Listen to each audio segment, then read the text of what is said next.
Alright, hope everyone's doing wonderful today. Today what I got in store is me opening up and checking out this old booster pack from the card game Magic the Gathering.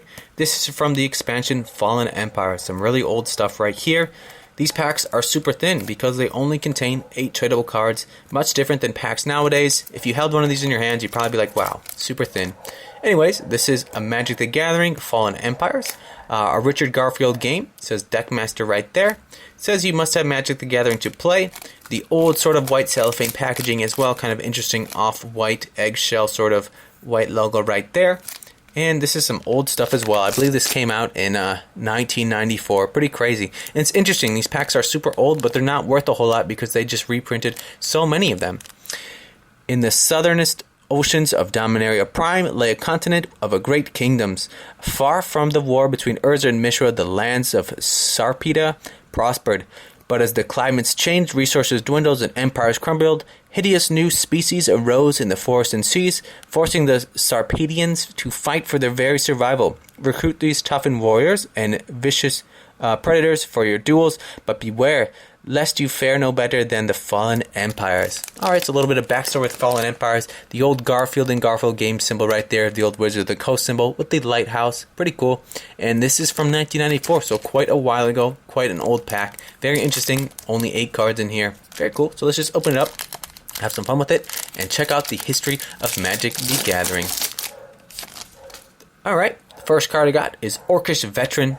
Cool art right here. He's got like a skull on his shoulder as like an armor. Literally, he slayed this poor enemy and uses him as a shield now. 2 in a red. Summon Orc cannot be assigned to block any white creature with power greater than 1. Very specific. First strike until end of turn if you pay red. Melissa Benson drew this. It's a 2/2 for 2 in a red. Summon Orc. You got the symbol of Fallen Empires. I always confuse this with Homelands. Homelands is like the circle kind of thing. Fallen Empires is like the crown. I should remember that. Fallen Empires. Empires have to do with crowns. There we go. Maybe I'll remember this from now on. Very cool. I like how she has her symbol up there, Melissa Benson. Very cool. Next card I got is a Mercen. 2 and 2 blue. You got the humanoid sort of merfolk creature, enchant creature. Put 3 net counters on Mercens when it's brought into play. Target creature Mercen enchants does not untap as normal during its controller's untap phase as long as any net counters remain. As a fast effect, target creature's controller may pay creature's casting cost, remove a net counter. Heather Hudson. So pretty much put a hold on that creature unless that creature's controller pays the creature's casting cost 3 times to remove all the net counters. Very interesting. I think Pacifism is a better card. Heather Hudson, but cool for blue. Fun. Interesting art. Literally got a net trying to capture the creature.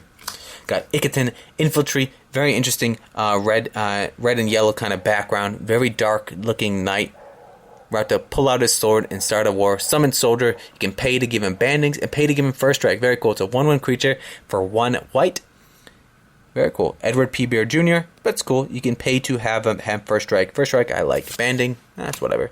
You got Ikaton Javeliers. Fun art right here. Melissa Benson again. I like how she hid her name inside the side of that thing right there. And the first card, she had her signature just like up in the corner. But this one, she kind of hid it into the architecture of the background. Very cool. Looks like this Javelier is going to throw it off the building. They're practicing. They have a whole bunch of them right there. 1 white to put out. Summon Soldier. It's a 1/1 creature. When it is brought into play, put a javelin counter on it. So it like comes into play with a javelin, think of that as a counter. Tap, remove the javelin counter to have it deal 1 damage to any target. But once you throw the javelin, obviously you don't have another one. So you can only do it once unless you can put another counter on it. But very cool card, and you can have it deal 1 damage. So that's kind of cool. Like that. Looks like you got a Dwarven Soldier. Look at this. It's like a dragon, but like a tiny dragon. He's literally like holding it down with his shield, about to hit it on the head. And you think dragons are more brutal. Look at his crazy beard. It's like it's tucked into his waistband and it's like super knitted. Very cool. Or braided. 1 in a red. If Dwarven Soldier blocks or blocks by an orc, he gets +0/+2 until end of turn. It's a 2/1 by Randy Esplung Faith. Very cool. And when it has to deal with orcs, it becomes a 2/3. Cool. I like how his beard is braided and tucked into his waistband. And look at that dragon. He's about to beat that dragon. Next card I got is Basalthrol. Crazy looking art. Looks like its head is kind of taped up. I'm not sure why. Its tongue is sticking out. I really like the background right there. For whatever reason, that reminds me of like a Black Lotus or something like that, the background. 2 green by Christopher Rush. It's a 1/2 summon throw. Tap, sacrifice Basalthrol to add 2 black to your mana pool. Play this ability as an interrupt. So you can turn this creature into black mana, which is pretty cool. And you can also use it as a attack or defense. I don't know what kind of creature that is. Crazy. Got Ruins of Trokar.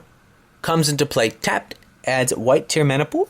You sacrifice it, adds 2 white tier mana pool by mark pool. It'd be cool if it didn't come into play tapped, because then you could instantly sacrifice it for 2 white mana, which would be pretty cool, pretty powerful. You got some abandoned city, got a skull hidden down in the corner right there, letting you know danger ahead, even though there's beautiful blue skies.